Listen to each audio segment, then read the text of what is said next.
The next day, I get up to my pastor saying, "You need to take that down." And I'm Mm. like, Oh, first of all, when did you see oh. it? Because this actually so.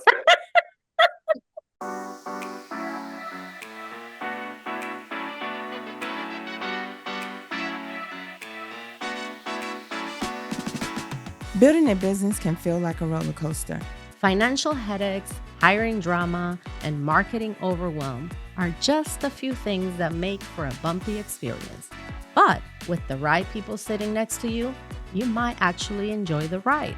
That's why we started Breaking Even Better, to demystify entrepreneurship so we can make the ups and downs a hell of a lot more fun.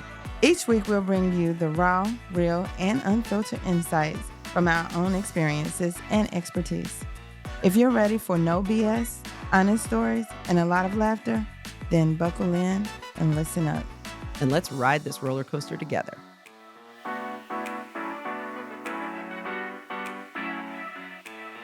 Welcome to Breaking Even Better, the podcast where three businesswomen have no business being unfiltered. Show up to talk about what's really happening behind the scenes of running a business. I'm Brenda Harris, healthcare staffing exec by day, systems whisperer by night. Ooh. I built a multi-million-dollar business by knowing how to hire right, scale fast, and keep the chaos to be a bare minimum. I'm here to help you get the right people in the right seats without losing your damn mind. Mhm. And Catalina? I'm Carolina Aponte, your award-winning author, fractional CFO, and your favorite numbers person. I help seven-figure business grow smarter, not just bigger. If it involves spreadsheets, strategy, or saving money, you're going to want to listen. And I'm Trish Saman. I'm your digital marketing decoder. I am the founder of Go Beyond SEO. I am the author of Get More Clients You Love. And I've been helping service-based businesses grow online before Instagram even existed, y'all, because I'm old like that. It's true, though. And if it has to do with visibility, branding, messaging, or marketing with a brain, I've got you. And today, we're talking about the wild, unhinged, slightly embarrassing things that we've done as business owners that would absolutely get us completely canned if we worked at a regular job. True story. Today, we're calling this episode Unhirable because let's Mhm. face it, if some of this stuff showed up in somebody's HR file, ooh, wait, it wouldn't be right. They'd be looking at us cross-eyed. hmm Do you remember we were actually kicking that around as a name for this podcast was Yep. unhireable? Because we tell, we may or may not say the quiet part out loud, real loud, or we shout it. Oh my word. Okay. So with all that said, and with that in mind, we're going to kick it off with a couple of the moments that came out of our mouths before our brains had a chance to what? I almost live, sleep, and eat, breathe this all the live long day. So who's going to start us off? Um, Carolina? sure. I never say anything No, outrageous. Never. Not at never. one time. My kids usually like roll their eyes at me like, oh my God, he's embarrassing me again. Oh my gosh. Oh But my gosh. I have a good one. One time, we do the prospecting calls via Zoom. So that because we have clients all over the United States. So anyhow, so the call comes in and I'm on Zoom and I have the camera and I'm like ready for this meeting and the prospect shows up and the screen is black. And so I'm like, Mm. okay, hello. And she starts talking. And I'm like, well, actually, I don't think we're gonna be a good fit. Just like that. Like I didn't even like give it a few minutes. Like I was just straight up the gate. I was like, hmm I don't know what you look like. I like this is not a real meeting. So I just came out and said, I don't think we're gonna be a good fit. So we can call it a day. And this person was like really taken aback, obviously. Because I was like, maybe I was having a difficult day that day. I don't remember, but I just said it. And fast forward, she rescheduled the call. Mm-hmm. He showed up on camera and we had a great conversation. And she's been my client for the last 2 years. See, it was a good story. Yeah.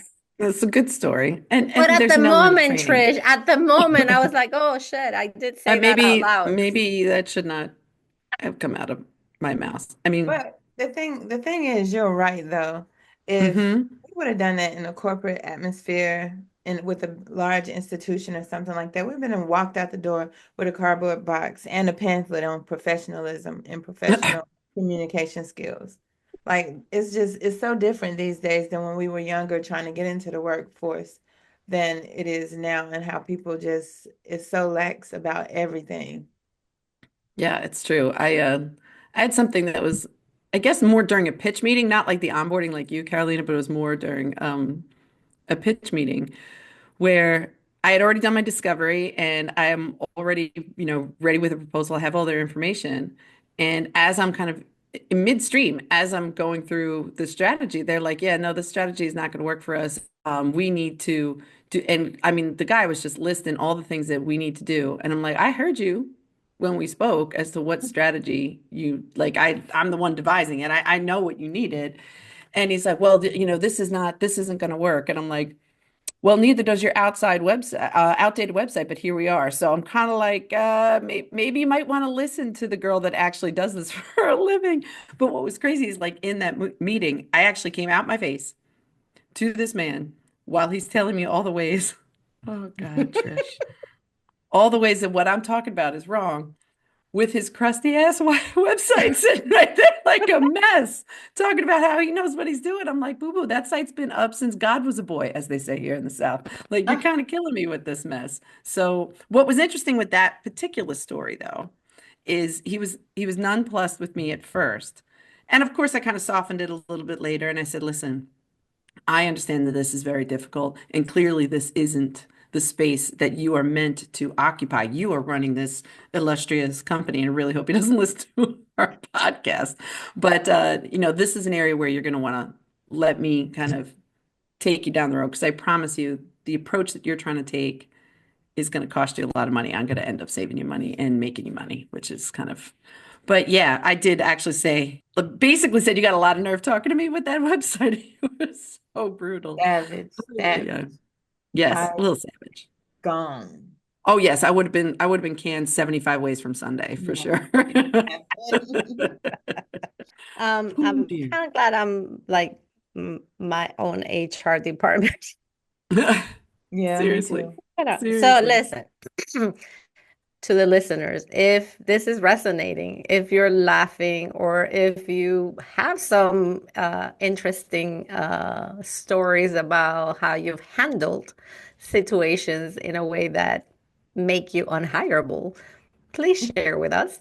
So the next category I wanted to talk about is just questionable social media decisions, because employers now look at your social media when they are looking to hire you, which is Hmm. also making you unhireable. But questionable social media decisions, this felt like it was a good idea at midnight type situation. And I have a story for you.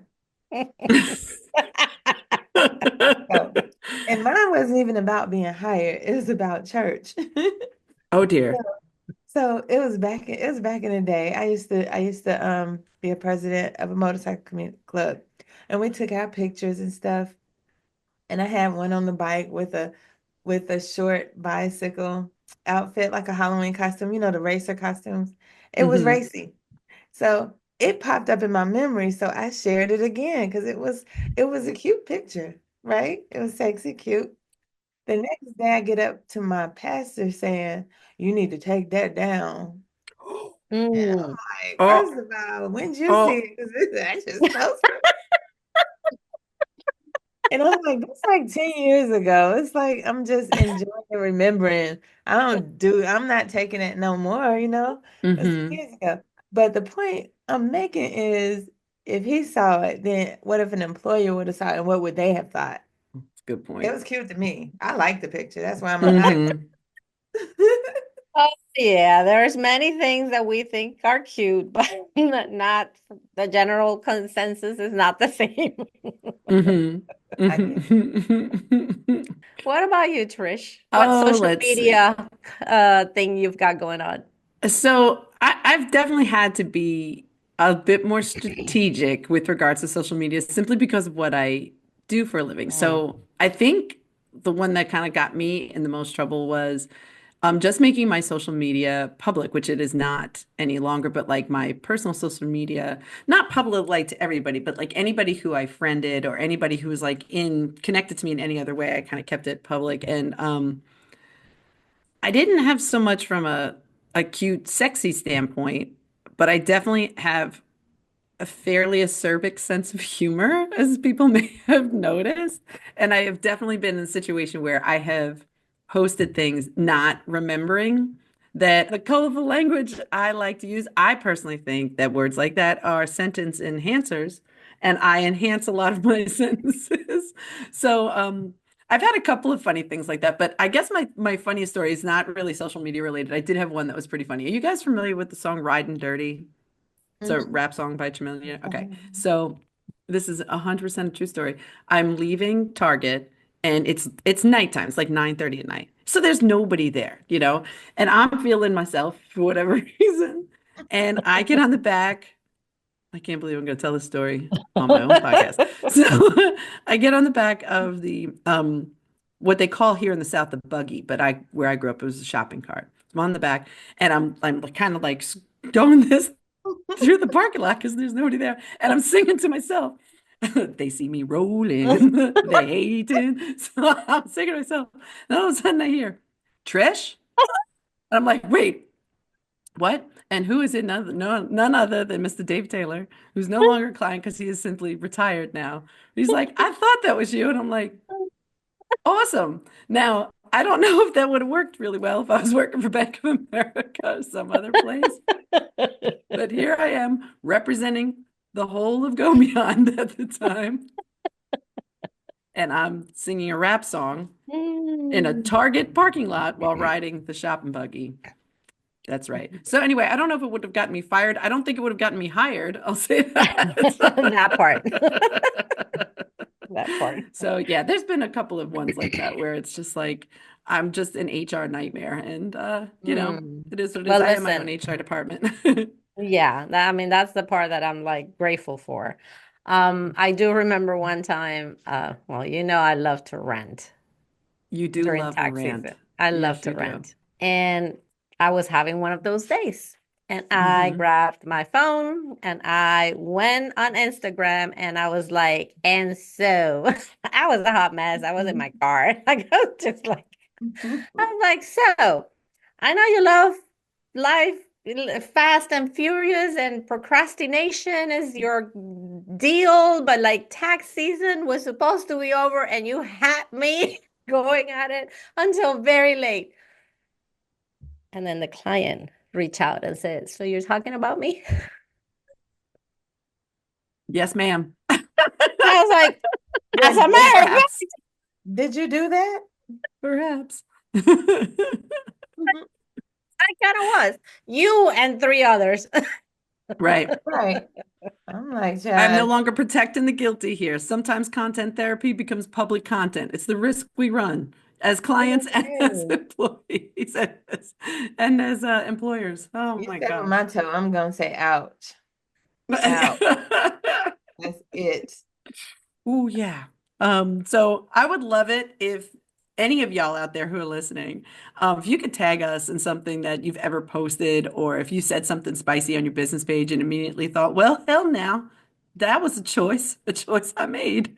We would love to hear that. So if you could actually tag us in something, and if you're not already following us on Instagram or Patreon, what are you even doing here?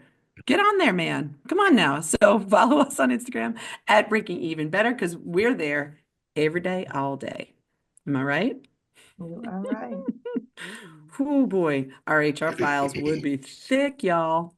I mean, we would have been fired a long A time ago. hundred times. That's all I have to Hmm. say. Let's talk about the entrepreneurial decisions that would have HR kind of like scheduling a very serious meeting. with you. I'm sure Brenda has some of those. Yeah, I did. I do. I had a team member because of a meme. I felt like that was good marketing. I liked it. I laughed. Okay. So the humor, it was a vibe. It was a whole vibe and a vibe that we needed in the office. So I hired them. They were wild. They was not organized at all. I was very disorganized and allergic to deadlines. However, were funny as hell. Oh So God. you gotta Uh, pick and choose your battles, and I just needed to laugh at the moment. They didn't last mm. long. It's okay. But we laughed while they were here. Mm. Oh my gosh. Oh my gosh. Gotcha. Well, I can remember one, I had a poster that sat above my social media director's desk and it says, "Stop tweeting boring shit." And I'm like, it was literally a poster above her desk. And I was like, if I had an HR department, I would get in trouble. But I will say that I was at a pool party in Providence Country Club, and there was a person there who I tend to do business with, and she actually said, "Hey, I want to introduce you to somebody because they need what you do, blah blah." I'm like, "Girl, I'm in a swimsuit, and I'm like three frozen beverages deep." She's like, "No, no, no, he's gonna love it. It's gonna fit." I'm like, "Okay, if you say so." So here I am trying to dry myself off and dry my brain off. I'm drinking too much. Like, hey, listen, do you need a website? Like, oh no, gosh, no, this is not gonna work out.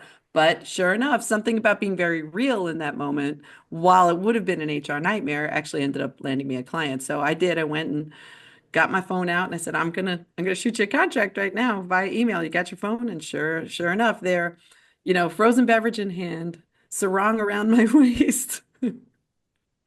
I signed a client. So again, not necessarily the onboarding process that I've discussed in our SOP ones, but onboarded You may nonetheless. have skipped a few I steps. skipped a few steps, You. but I crossed the finish line. That's all that I did matters. the best what I could. So, yeah, I yeah. wonder, I wonder how many people are out there feeling unhireable and don't know what to do. So if you are out there and you feel like you're unhireable and you don't know what to do, don't know how to embrace it, leave us a comment or DM us and maybe we'll read the best ones in a future episode.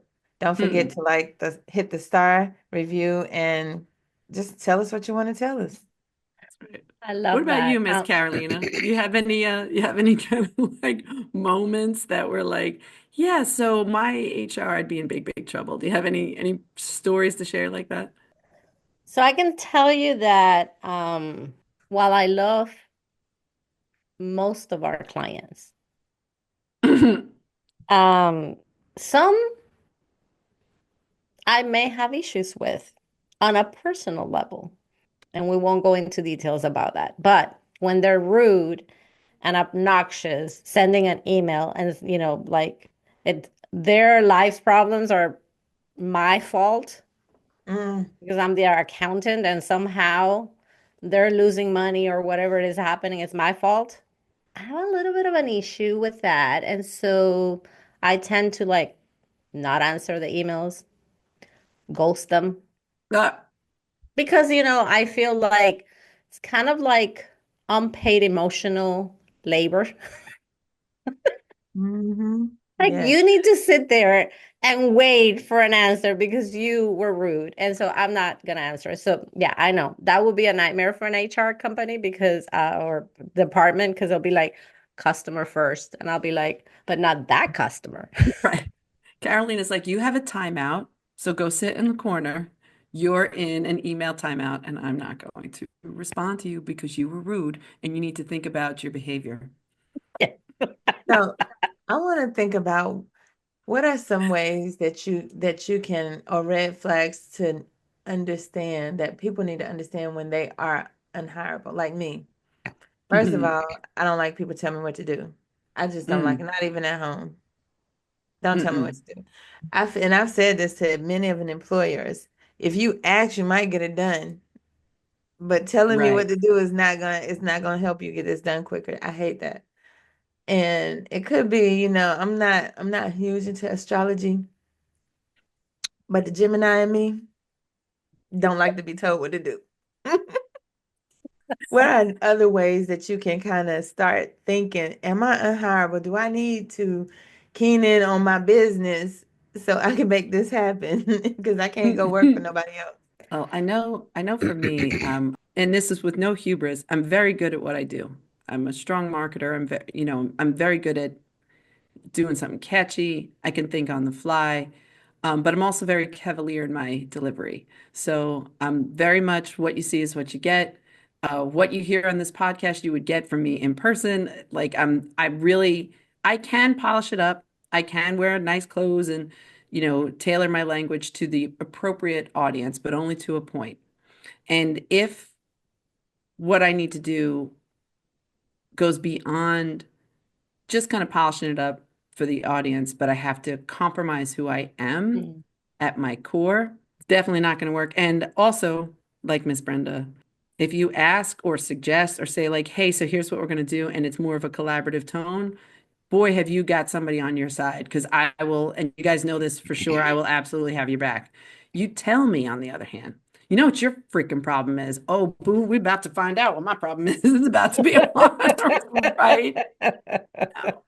I don't respond well to demands or anything with an implied threat. I'm like, fine, let's see it. I'll call your bluff all the live long day because I really will. Yeah. Yeah. Yeah. I You, mean, so here's the thing. These stories are funny. They I are. mean, we are pretty funny, if I say so. At least to ourselves. But I at least to ourselves, right? The three of us, we crack up all the time. But I do think that it's something to be said when you are in business that you understand what your core is, right? Like what are the things that you're okay with not being perfect, or if you screw up and you say, something that you others may deem as, out of line or whatever. Like you're the owner of your own destiny when you're a business owner. You don't you have to respond to yourself and to your clients to some extent, but not for everything that you do, right? So you That's right. have to decide, do you have to be buttoned up all the time, or it's okay if you screw up, or if you have a bad day and you say the wrong thing? Well, you know what? Tomorrow's another day. At least that's how I see it. Mhm. Mm-hmm. I agree with you. We're the ones that have to deal with the consequences. Like you're working for somebody else, they've got their own agenda, their own motives and stuff like that, and that's fine. And I'm also not knocking anybody who's worked for somebody. I used to work for somebody. Y'all used to work for somebody. Like it's been there. And there are environments where it's great. But I will say that, the cavalier not being told what to do, and also like I would need and want and really demand more flexibility than a job could offer me. I'm just not. I'm not linear in how I keep my own calendar, and I'm not linear in how I keep my own schedule. And there are some days where I'm knocking it all out in a day and a half, weeks worth, boom, knocking it all out because I know what the rest of the week's going to look like. And Mm-hmm. jobs don't want that. They want you clocking in. They want a certain amount of hours of your brain. I'm like, there are hours during the day where I promise you, you want no access to this brain right now because she's thinking about other stuff. I am not useful to you Right. in this moment. Where there's other times where I can move mountains. And that flexibility was really why I don't think I could ever effectively work for Right. someone else. It would have to be in a more of a collaborative situation. I'm very quick to point out where I'm not strong. If you've been listening at all ever, you will hear multiple times where I point out areas where I am not strong and that or I've had to work to become stronger. So I have no problem having it pointed out to me that there's something that needs to get fixed or remedied. But I'm also not about to be made to look like a fool or feel small or something like that. I could never work in an environment like that. Not anymore. And a lot Yeah. of things that we do as business owners can be construed as being unprofessional and during for Mm, a corporate job. For instance, the fact that we can say same day within a 2 minute time frame, I'm gonna work from home today. Or if hmm you're already working at home, you know, hmm recently a lot of people who've been working at home have been called back to the office Yep. Mm. because of laws and stuff. But what if I don't want to go to the office that day? I'm staying home. Then you being insubordinate or whatever. So you Right. have to think about the things that you do now as a business owner that could be considered unprofessional there. And especially if a client comes off of me, I'm like, with all due respect, and when I say that, the following is not going to be what you want to hear. It's gonna be what I got to say. The following may not, in fact, be respectful at all. No, the No. intention is for respect. However, Mhm. whatever you just told me elicited this response, and I'm gonna start it off with all due respect, just because I want you to understand. I'm not trying to be disrespectful, but what's about to come out of my mouth is gonna be disrespectful. I'm going to hold your hand and hurt your feelings. That's what I'm going to do. Yeah, I mean, I think there are things that happen when you become a business owner and you are able to generate, income for yourself and your family and all of the things that give you the sense of security that you're on the right path and you're doing the things that you need to do. And along the way, to your point, Brenda, is like, hey, if I don't want to come to the office, I'll just work from home. Like as I have calls with my sister, usually when I drive from the office, some days it might be at 3 o'clock in the afternoon, and other days might be at 6 o'clock in the afternoon. And when it's at 6 o'clock in the afternoon, one thing she always asks me is, hey, so did your boss not let you out today? Yeah, I'm like, yeah, I'm gonna talk to that bitch. She's not letting me out. What the That's heck? I'm right. working too many hours. That's right. right. That's right. I need a raise. Yeah, right. So yeah, Yeah, but my point is that you get then used to, right? You get accustomed to doing certain things with a level of freedom that, hey, if the dentist appointment came up at, ahead of what I thought it was gonna be, it's fine. I just go take care of my dentist appointment. I don't have to tell anybody, I have to ask anybody. I just go do it. And along with that comes like being able to have a team and delegate things so that you have the freedom to have that lifestyle. And that's why I think I'm unhireable, right, because I have reached a place where I have a lifestyle that I love. And I don't think there's an employer out there that's going to allow me to have this lifestyle. right. I don't either. And wrapping up, that's it for today's chaos. We hope we made you laugh, even if you just nodded in agreement. But send this to a friend, send it to someone who definitely feels like they are unhireable or have had some unhireable moments. And subscribe, review, and send us your best stories so that we know we're not alone. That's it.